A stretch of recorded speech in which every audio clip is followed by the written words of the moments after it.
অবশেষে খেলা জমে ওঠার আগে ইনফান্তিনো পিছু হটলেন। রাতের বেলায়, আমাদের সময় রাতের বেলায় একটা স্টেটমেন্ট দিয়ে জানালেন যে এফএফই প্রোগ্রাম নিয়ে তিনি আর আগাচ্ছেন না।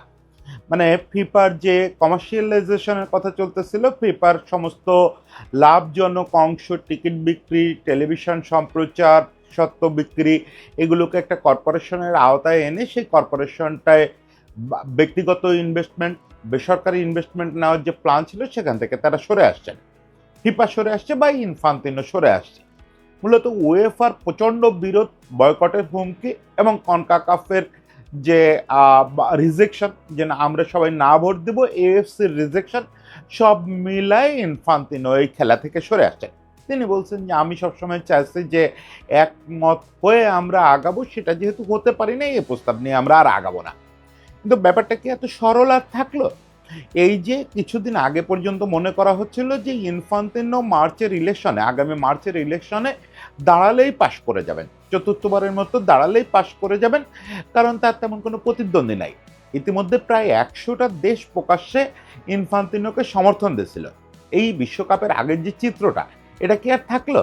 না, থাকলো না। আমরা আজকে একটু আলোচনা করব যে আসলে এই এফএফই প্রোগ্রামটা কি ছিল, কেন এটার উদ্যোগ নেওয়া হয়েছিল, কেন এখান থেকে ইনফান্তিনো পিছু হটতে বাধ্য হলেন, এবং এই পিছু হটাটা আসলে ফিফার যে মেরুকরণ, ফিফার যে আগামী নির্বাচন, এই নির্বাচনকে কিভাবে প্রভাবিত করবে। দেখেন, আধুনিক যুগে ফিফা কখনোই দুর্নীতিমুক্ত ছিল বা খুব সাধু প্রতিষ্ঠান, এ দাবি করা যাবে না। সেই হ্যাভেলান্সের সময় থেকে আমরা তো দেখে আসতেছি, হ্যাভেলান্সের সময়ে, ব্লাটারের সময়ে, এটা সবসময় একটা ছোটোখাটো দুর্নীতিগ্রস্ত প্রতিষ্ঠান ছিল। কিন্তু হ্যাভেলান্সের সময়ে এটা ছিল ছোট্ট একটা মাফিয়া কর্পোরেশনের মতো। ব্লাটার এসে এটাকে একটা বৈশ্বিক দুর্নীতিগ্রস্ত প্রতিষ্ঠানে পরিণত করলেন। বিশ্বের নানা জায়গায় এটা, যদিও ফিফা চার্টার বলে এটা অলাভজনক সংস্থা, কিন্তু এখানে টাকা কামানো, সেটা ওই ভোটের জন্য বিভিন্ন দেশকে উৎকোচ দেওয়া এবং ওই টাকা নানা রকম অসাধু ব্যবহার, ফিফা ভালোই আয় করত। এখনকার তুলনায় কম মনে হবে আপনার, কিন্তু যতদিন পর্যন্ত আমেরিকান বাজারে ঢোকে নাই ততদিন পর্যন্ত ওই ফুটবলের বিবেচনায় ভালো আয় করত। এই পুরো ব্যাপারটাকে ক্যাশ করে যে ফিফাতে দুর্নীতি হয়, এটা তো ওপেন সিক্রেট ছিল। কিন্তু সেই দুর্নীতিটা কখনোই ফুটবলকে খেয়ে ফেলা দুর্নীতি ছিল না। এটা আসলে ব্যক্তি পর্যায়ে বা কিছু গোষ্ঠী পর্যায়ে অল্প কিছু টাকা নাড়াচাড়া হতো এবং ঘুষ দেওয়া দেই ছিল মূল সমস্যাটা। যে এই কনফেডারেশনসের সভাপতি কে হবে, ওর পক্ষে ঘুষ দাও, অমুক করো তমুক করো, এগুলো, এর চেয়ে বেশি কিছু না। এটাতে হঠাৎ করে আমেরিকার খুব ইন্টারেস্ট তৈরি হলো, মূলত আমেরিকান বিজনেসম্যানদের। এই ইন্টারেস্টটাও যে আজকে হঠাৎ করে তৈরি হয়েছে তা না, বা ইনফান্তিনোর সময় হঠাৎ করে তৈরি হয়েছে তা না।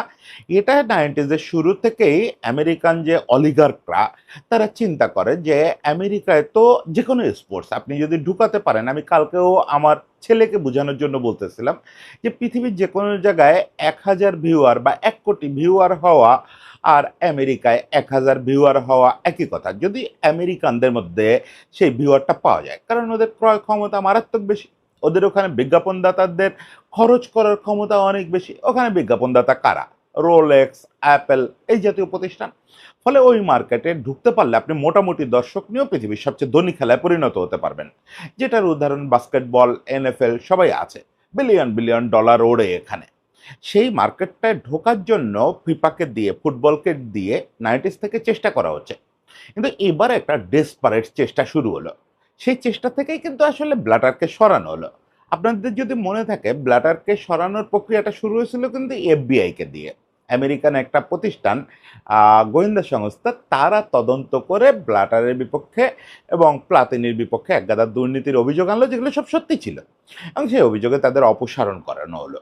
এরপরে ক্ষমতায় আসলেন ইনফান্তিনো। ইনফান্তিনো কিন্তু খুব সহজে ক্ষমতায় আসেন নাই।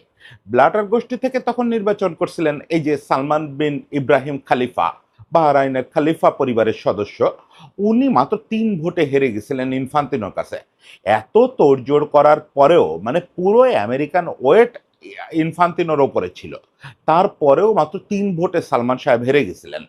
ইনফান্তিনো আসলেন আসলে, এটা একটু নিষ্ঠুরভাবে বলা যায়, আমেরিকান অলিগার্কদের পুতুল হয়ে।